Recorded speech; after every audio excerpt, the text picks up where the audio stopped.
እኔ አላምንም። ሩታ ነሽ አብርሽንና ሄርሜላን አቅፈሽ ይቅርታ የጠየቅሻቸው? ፈጣሪው ትዕግስቱን ስጠኝ። ኦይ የተጠመደ ወጥመድ እንዳለ ነው እየገባኝ ያለው። እና አብርሽ ሩታ አብርሽን የራሷ ለማድረግ አሁን ጥሩ መንገድ ተጠቀምሽ። አሁን ጥሩ ነው። በድብድብ በጸብ ሳይሆን በፍቅር ነው መሆን ያለበት። እና ሩታ በሰላም ይመስላችኋል? አብርሽና ሄርሜላን ይቅርታ የጠየቀች ሄርሜላን ባለፈው እመኝ ሄርሜላ ከአንድ ወር በኋላ አብርሽ የኔ ነው ብላት ነበረ። እና ሩታ ምን መንገድ ልትጠቀም ይሆን? አይ ምን ልትከውኝ ይሆን? አንቺ ታሪከኛ ልጅ እኮ ነሽ። አረፍ ያልቀመጥም አልሽ በቃ አይደለ? እና ይቅርታ ጠየቀች። ጋይስ እውነቷን ወይስ የሆነ ወጥመድ አጥምዳ ነው? እኔ በሰላም አይመስለኝም እንደዛ ይቅርታ የጠየቀችው ተቀለስልሳ። ሲቀጥል ደግሞ ሜሪንም ዳኒንም ደስታንም ከህይወት ይውጡልኝ ብዬ አስወጣዋቸው ብላለች። እነሱ ሆን ብለው እነ ዳኒ እነ ሜሪ እነ ደስታ ሆኖ አንድ ቀመር ቀምረዋል ብዬ ነው የማስበው። ወይ ደስታ የማያውቀው ነገር አለ። ሜሪና ዳኒ ሆነው አንድ ላይ የቀመሯት ቀመር አለ ከሩታ ጋር ሆነው አብርሽን ወደ እሷ ለመመለስ። እኔ ግን ሩታ ሁሌም የእውነት አስወጥተሻቸው ከሆነ በጣም ጥሩ ነው። ግን የሆነ አብርሽ ጋር የሆነ ነገር ለማድረግ እነሱን ከህይወት ያስወጥቻለሁ ብለሽ የሆነ ቀመር እየቀመርሽ ከሆነ አሁንም የተሳሳተ መንገድ ነው እየሄድሻለሽው። ተስተካከይ። ከዛ ውጭ ግን ያደረግሽው ነገር የትናንት ነው በሙሉ ሪል ትክክል ከሆነ በጣም ጎበዝ። አብርሽንም እና ሄርሜላንም ይቅርታ ጠይቀሽ ከህይወታቸው ውልቅ። ሰው ካልፈለገሽ ከማትፈለጊበት ቦታ ምን ትሰሪያለሽ? ውልቅ ማለትሽ በጣም ትክክል ነው።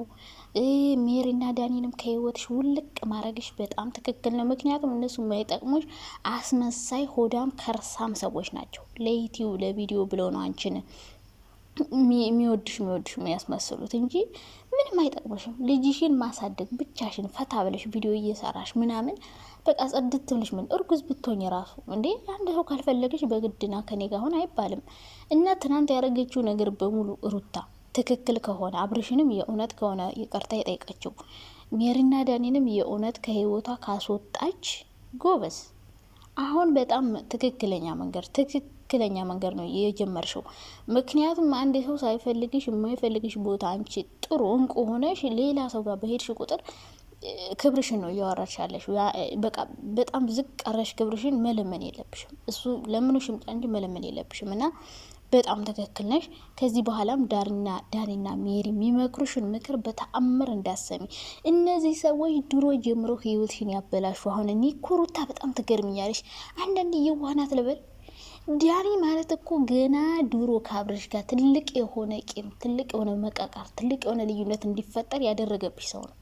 ፍቅረኛ ሳይሆን ፍቅረኛ ናት ብሎ የድሮ ፎቶ እያወጣ የድሮ ፍቅረኛ የነበረች ተውልኝ ብሎ ከአብርሽ ጋር ሌላ የመጀመሪያው መነሻው ይሄ ነው። እንግዲህ ዳኒ ሩታ ፍቅረኛ ናት ብሎ ሲመጣ ከዛ በኋላ አብርሽ ደግሞ ከጽጌ ጋር መጣ ዳኒ ለማናደድ ሩታ ለመበቀል። ከዛ ሩታና ዳኒ አብርሽ በጣም ተጣሉ። ከዛ እንደዛ እያለ እሱም ሴት ሲያመጣ እሷም ወንድ ስታመጣ ከዛ እንደዛ እያለች መጨረሻቸው መለየት ሆነ እና ዳኒ ከመጀመሪያው ጀምሮ ህይወትሽን ያመሰቃቀለው ሰው ቢኖር ዳኒ ነው። ከመጀመሪያው ብሎ ላንቺ የሚያስብልሽ ይመስላል፣ ግን ህይወትሽን መስቅልቅል እያረገ ከአብርሽ ጋር እንዳትሆኑ የሚፈልግ ሰው። ሲቀጥል ደግሞ በዩቲዩብም እንድትበልጡት አይፈልግም። እሱና ጽጌ ብቻ ነው ካፕል ሆኖ እንዲሰሩ የሚፈልግ። በካፕል ኮንተንት አብርሽና ሩታ ስለበለጡት እነሱ እንዳይበልጡ ስለሚፈልግ ብቻ ይህም በጣም ብዙ ነገር ያደረገ ብዙ ጥሯልና በጣም ተንኮለኛ ሰው ነው ዳኒ። በጣም ምስጥ ማለት ነው። የሆነ ለሰው የሚያዝን ይመስላል። አስመሳይ ነው የምላችሁና ዳኒና ሜሪን ከህይወትሽ ካስወጣሽ በቃ አረፍሽ እፎይ ያለሽ ነው የምልሽ። እፎይ በቃ በራስሽ ወስኝ። አብርሽን ያሳጡሽ እነሱ ናቸው፣ በቃ እነሱ ናቸውና ከህይወትሽ ከወጡልሽ ጥሩ። ደስታ ጋር ደግሞ ፍቅር የምትጫወቹ ነገር እኔ ይቅርታ አድርጉልኝ። ከደስታ ጋር በቃ ደስ ያለ ግጣሙ እየሆነብኝ ነው። ከአብርሽ ጋር ነው የሚያምሩት እና እኔ ምንም አይመቸኝ ደስታ። ያምር እንደ ፍቅረኛ ሲሆን ደግሞ እንደ ወንድም ግን ደስ ሲል የሆነ የዋህ ነገር ይመስላል። እንደ ወንድም ግን ቴኬር ቢያረግሽ ጥሩ ነበር። ፍቅረኛ ባይሆን ወንድም ወይ አክስት ልጅ ምናምን አርገሽ ብታመጪው ድራማ ላይ አሪፍ ነበር። ግን ባል ሊሆን አልቻለም፣ አይችልም ተወና። በቃ ሄድም ካንቺ ጋር የምር ዝም ብሎ በግ ነገር ነው ዝም ብሎ ዋረ በስማ እና አያምርበትም። ዲያስፖራነቱ አያምርበትም። በቃ የሰጣችሁ ካራክተር አያምርበትም። ሌላ ሰው ምረጭ። ከዛ ውጭ ግን አንቺ ጎበዝ ነሽ፣ ጀግና ነሽ። ማንንም መለመን አያስፈልግሽም። አብርሽንም ከህይወቱ ከወጣሽ ጥሩ ነው። የፈለገ ነገር ያርጉ፣ ከፈለገሩም ያዙ፣ ከፈለጉ ይተኙ፣ ከፈለጉ ይኑሩ፣ ከፈለጉ ይጋቡ፣ ከፈለጉ ሽማግሌ ላኩ፣ እንደፈለጋቸው እንደ ፍጥርጥራቸው ይሆኑና ከህይወታቸው ውጭላቸው። በቃ ትክክል ነሽ። መውጣትሽ ህይወታቸውን ትተሽ መውጣትሽ በጣም ትክክል ነሽ። ምክንያቱም ሰውን በዚህ ልክ መለማመጥ መለመን ትርፉ መናቅ ነው፣ ንቀት ነው፣ ራስን ዝቅ ማድረግ ነው። ትዳርሽን ላትመልሽ የባስ ከነሱ ጋር እንደዚህ እና በጣም የተመቸኝ የትናንት ነው የሩታ ስራ ነው። በቃ ምችት ነው ያልሽኝ። ከነሱም ህይወት መውጣትሽ ዳኒና ሜሪን በተለይ ከህይወትሽ ማውጣትሽ ትልቅ አረም ነው ነቅለሽ የጣልሽ። አረም ተነቅሎ ወደቀ። ደግሞ አሁን መልሰው ይመጣሉ እኮ እነሱ ይቅርታ እያሉ ወይ እሷ ይቅርታ ትላቸዋለች። እና በነገራችን ላይ አንዳንዴ ብቸኝነት ሊሰማሽ ይችላል፣ ሊከፋሽ ይችላል። ምክንያቱም እስካሁን በሰው ተከበሽ ነበር ያለሽው።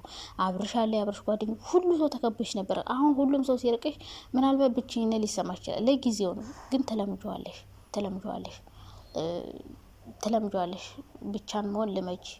ምክንያቱም እነሱ ህይወትሽ ውስጥ መኖራቸው አብርሽን ነው ያሳጣሽ። ብቻሽን ሆነሽ ምንም አትሆኝም። ሆነሽም ስላየሽው መሆኑም ስላለብሽ አብርሽ ባይኖርም እነ ሜሪ እነ ዳኒ እና አብርሽ ባይኖሩ ለጊዜው ለአንድ ወር ለ2 ሳምንት ሊደብርሽ ይችላል። ከዛ በኋላ ትለምጃለሽ። ብቸኝነትን የመሰለ ጣፋጭ ነገር የለም።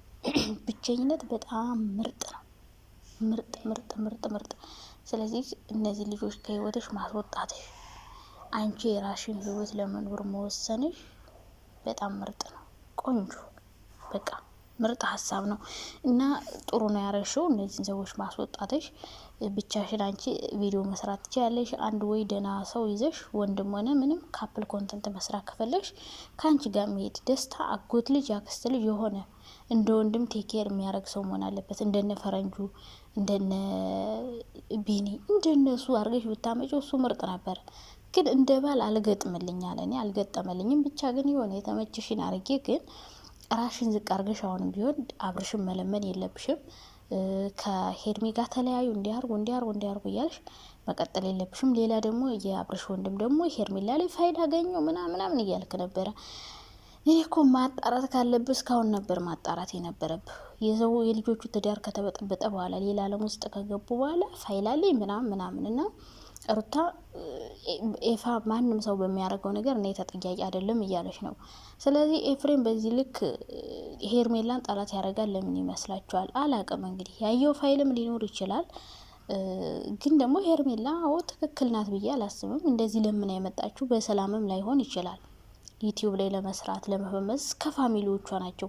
ስህተት እንደሆነ እያወቁ እንኳን ወንድሞቿ እና እህቶቿ ሂጅበት በቃ ትክክል ናት ጎበዝ ናት እያሉ የሚያበረታቷት እህትና ወንድም ነው ያሏት እና ተመካክረው አብረሽን ሊሰሩለትም ሊሆን ይችላል። ግን አብረሽ ሄርሜላ የሆነ ነገር ብታደርገው አያሳዝነኝም። ምክንያቱም ሩታ ላይ የሰራው ግፍ ነው ብዬ ነው የማስበው።